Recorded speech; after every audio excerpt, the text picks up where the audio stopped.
Hali imeweza kubadilika mara baada ya rais wa TLS ambaye ni Mwabukusi mara baada ya kuzungumza na vyombo vya habari na kuwatahadharisha wale wa Tanzania wanaotaka kufanya maandamano siku ya tarehe 29 ya Oktoba. Ni kwamba hali imebadilika. Kila moja pengine alitegemea kutokana pia na upinzani uliokuwa ukiendelea kati ya rais wa TLS lakini pia na chama cha CCM, lakini mambo yamekaa sawa na mambo yamebadilika. Yani badala ya watu kuamini kwamba labda rais wa TLS Mwabukusi atakuwa upande wa Chadema, lakini cha ajabu ameweza kuwatahadharisha na kuweza kuwapa ushauri. Kwa sababu gani? Yani wale wanaowatia tamaa na uchungu wa Tanzania wafanye maandamano, wao hawapo nchini Tanzania. Yani mtu anatengeneza caption ya kuambiwa Tanzania wafanye maandamano ilhali yeye mwenyewe yuko nchi za nje. Sasa hapo imagine, ni kama inaonekana kabisa kwamba ni vitu ambavyo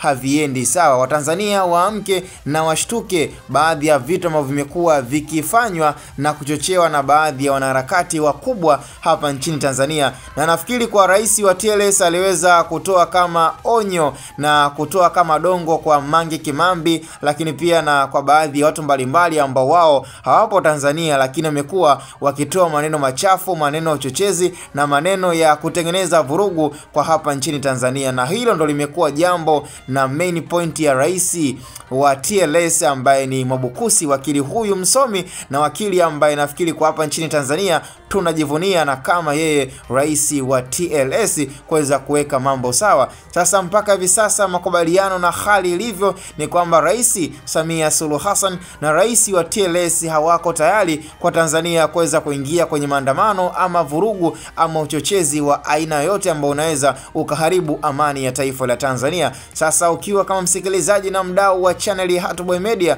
unalipi la kusema ama unalipi la kuzungumza?